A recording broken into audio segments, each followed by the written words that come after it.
औज़ुबिल्लाहिमिनश्शैतानिर्रजीम बिस्मिल्लाहिर्रहमानिर्रहीम। नाज़रीन, आप देख रहे हैं प्रोग्राम 23 मार्च के हवाले से यौम यकजहती आज भरपूर तरीके से मनाया गया। मैं हूँ चौधरी मोहम्मद हमीद और आज का हमारा प्रोग्राम है 23 मार्च के हवाले से। नाज़रीन, 23 मार्च का एक ऐसा अहमियत रखने वाला दिन है कि जिस दिन इल्लामा इकबाल शायर मशरिक़ के ख्वाब को कायद आज़म ने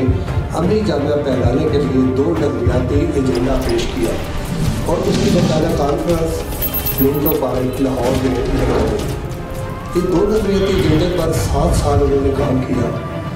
इस 7 साल की एक लंबी तवील तफसील है जो आइंदा प्रोग्राम में बताएगा। 1947 में इस जदोजहद के नतीजे में पाकिस्तान को लाखों कुर्बानियों के बाद आज़ादी नसीब हुई। अब सबसे ज़रूरी जो है बात यह है कि मिंटो पार्क में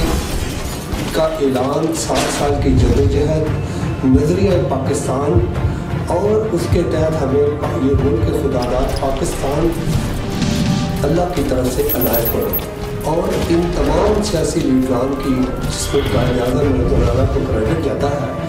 उनकी कोशिशों का नतीजा था। अफसोस ये है कि हम 23 मार्च को यौम यकजहती मनाते हुए हमें 70-74 साल गुजर गए हैं। 14 अगस्त को भी हम 12 मिनट का जश्न का समा होता है। तो मैं ये समझता हूँ कि जब हमारी ये नई नस्ल यौम यकजहती मनाती है, हर अदारा, हर फर्द ज़ाती और ये हमारा कौमी फरीज़ा है, कोई ज़ात, बरादरी, कौम सबसे बाला तक होकर बात का दिन जो है यौम यकजहती का ये मनाया जाता है। तो जब 23 मार्च का दिन मनाया जाता है और जश्न आज़ादी भी हम यकसा मनाते हैं, तो उस वक़्त की याद में जो मिंटो पार्क कॉन्फ्रेंस हुई उसी की वजह से वहाँ पे यादगार जिसका बाद में नाम मीनार पाकिस्तान भी रखा गया। ये मीनार पाकिस्तान उस बात की निशानदेही करता है कि यहाँ से ये तहरीक शुरू हुई। अब हमारी नौजवान नस्ल को ये नहीं मालूम कि वो 7 सालों की जदोजहद क्या है। 7 साल की जदोजहद के बाद नाज़रीन ये बिल्कुल किसी को नहीं, कम लोगों को इल्म है कि कितनी कुर्बानियों के बाद लोगों के माओ के लाल लुट के, लोगों के बच्चे अगवा हो गए, भाई बहनों से जुदा हो गए, बहनें बिछड़ गई, लोगों के ख़ानदानों के ख़ानदान, काफ़िलों के काफ़िले कत्ल गारत हो गए। इसके बाद ये मुल्क जो है बेपनाह कुर्बानियाँ देने के बाद जो हमारे बुज़ुर्गों ने माँ अजदाद ने ये कुर्बानियाँ दी, उन कुर्बानियों के नतीजे हमें ये पाकिस्तान मिला और इसको उन कुर्बानियों को मद्देनज़र रखते मिंटो पार्क के जो 2 नज़रियाती प्रोग्राम कायद-ए-आज़म रहमतुल्लाह ने पेश किए थे और कॉन्फ्रेंस की थी, उसको मद्देनज़र रख के हमें और तमाम सियासी पार्टियों को, तमाम कबीलों को, बरादरियों को, तमाम सूबों को,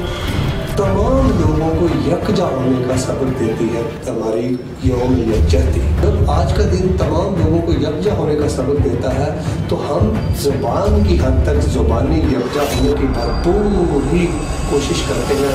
ये सरकारी तौर पर भी ये डे मनाया जाता है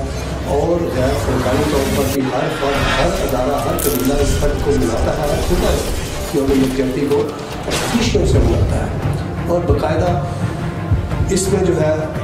पाकिस्तान का परचम लहराया जाता है, कौमी तराने पढ़े जाते हैं, स्कूलों में, कॉलेजों में, हर जगह पे ये फंक्शन होने के साथ हमारी फोर्सेज में ये फंक्शन बाकायदा होते हैं, आर्मी में, फ़ज़ाइया में, तमाम जगह पर ये यौम यकजहती मनाया जाता है और इल्लामा इकबाल शायर मशरिक़ के मज़ार पर उनके गार्ड्स का तबादला भी किया जाता है और फातह ख़्वानी भी की जाती है गुलदस्ता में। ये सब कुछ ठीक होने के बावजूद सियासी पार्टियाँ ख़ास तौर पर जब अपनी सियासी किसी तहरीक का आगाज़ करती हैं तो उनकी ये कोशिश होती है कि वो मिंटो पार्क यादगार मीनार पाकिस्तान से शुरू करें। तो बात ये कि उस वक़्त के नज़रियात जो 2 नज़रियाती एजेंडा था उसके बदले में हमें ये पाकिस्तान मिला और ये इस्लाम के नाम पर मिला, जिसका पाकिस्तान का मतलब क्या, ला इलाहा इल्लल्लाह, इसलिए ये इस्लाम के नाम पर लिया गया मुल्क था और उसमें हमें आज़ादी मिली थी। उसके बाद जब ये वहाँ से तहरीकें सियासी पार्टियों ने शुरू की तो इसका नई आने वाली नस्लों को वो पिछली बात ही भूल गई कि मुझे हकीकत क्या है। सबसे पहले सियासी पार्टियाँ बेगुनाह सियासी पार्टियाँ बनी हर पार्टी ने आवाम जो है, जो जिन्होंने कुर्बानियाँ दी, जिन लोगों ने कुर्बानियाँ दी, जो आज तक उनका शिकार है, मुतासरीन है, उन लोगों को वहाँ जमा करके सियासी एजेंडा अपना मुतारफ़ करवाया जाता है। ना कि वो पाकिस्तान का नज़रिया बताया जाता है कि ये नज़रिया पाकिस्तान के तहत पाकिस्तान बना था, किस नज़रिए के तहत बना था। हर पार्टी का अपना अपना एजेंडा होता है। वो पार्टी अपने अपने तौर पर, हर पार्टी ने इस कौम को बांटने में कोई कसर बाकी न छोड़ी। अगर पीपल्स पार्टी दूसरे इक़्तिदार आई तो उन्होंने रोटी कपड़ा और मकान देकर इस कौम के साथ एक धोखा किया। उसके बाद मुस्लिम लीग आई, उन्होंने इस कौम के साथ जाती की।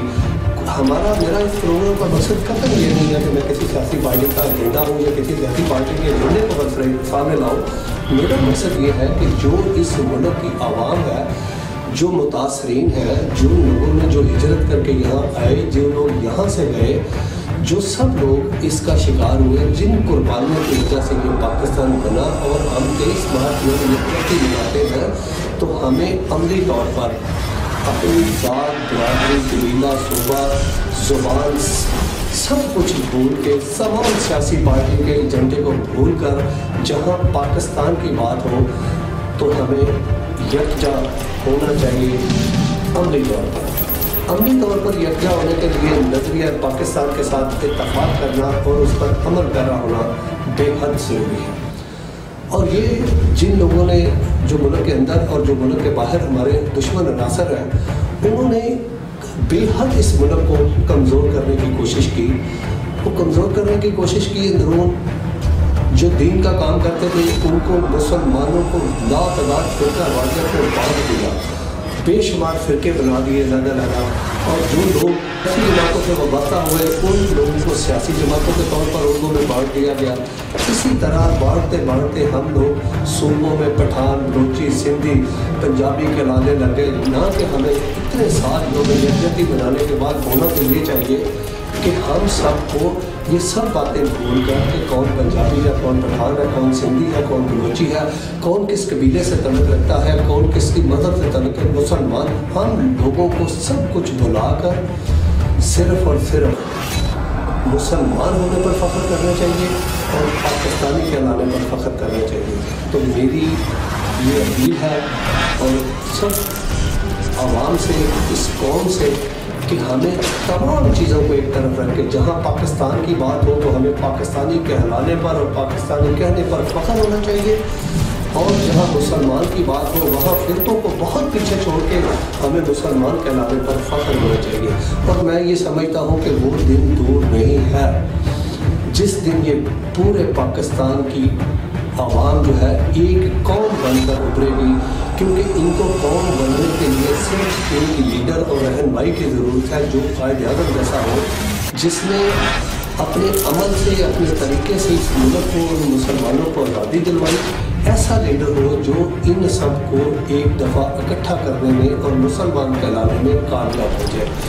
और ये इसलिए मुश्किल नहीं है क्योंकि यहाँ पे तमाम सूबों में अगर कोई सिंधी है, बलोची है, पठान है, पंजाबी है, उर्दू है, वो किसी भी कबीले से, किसी कौम से तलक रखता है वो मुसलमान है, किसी फ़िरके से तलक रखता है वो भी मुसलमान है। तो जब हम लोगों का खुदा एक है, हम लोगों का कुरान एक है, हम लोगों का कलमा एक है, हम लोगों का मज़हब एक है, हम लोगों का मिलत एक है, हम लोगों का परचम एक है, हम एक परचम के गाय तले खड़े होकर फ़ख्र महसूस करते हैं, तो फिर हमें सिर्फ एक लीडर की ज़रूरत है जो हमें बुलंद नहीं दे और सारी कौम को इकट्ठा करके एक परचम के नीचे इकट्ठा कर दे। और इसके साथ ही मैं ये आवाम से अपील करता हूँ कि हमारा मुल्क, अगर हम लोग महफूज हैं, अपने घरों में सोते हैं, हमारे बच्चे महफूज हैं, तो वो सिर्फ इसलिए है कि हमारी फोर्सेस, हमारे जवान बॉर्डरों पर शहीद होते हैं, हमारी फोर्सेस रात और दिन जागती हैं। वो बेशक हमारी पुलिस है, अंदरून और बैरून, हमारी कोई एजेंसी ऐसी नहीं है जो इस मुल्क की वफादार नहीं है और आवाम की खैर ख्वाह नहीं है। अगर कोई गैर मुल्की एजेंडा या कोई सियासी जमात ان کے بارے میں عوام کو برقراتی ہے سوشل میڈیا کے ذریعے یا کسی بھی طریقے سے، تو عوام کو یہ چاہیے کہ وہ ان لوگوں اپنی فورسز پر، اپنی پولیس پر، اپنی فوج پر مکمل اعتماد کے ساتھ اعتماد کرے اور یکجا ہو کر، یک سوال ہو کر پاکستانی کہلائے اور مسلمان ہونے پر فخر کریں۔ خدا حافظ۔ دوسرے پروگرام تک کے لیے مجھے اجازت دیں۔ اللہ حافظ۔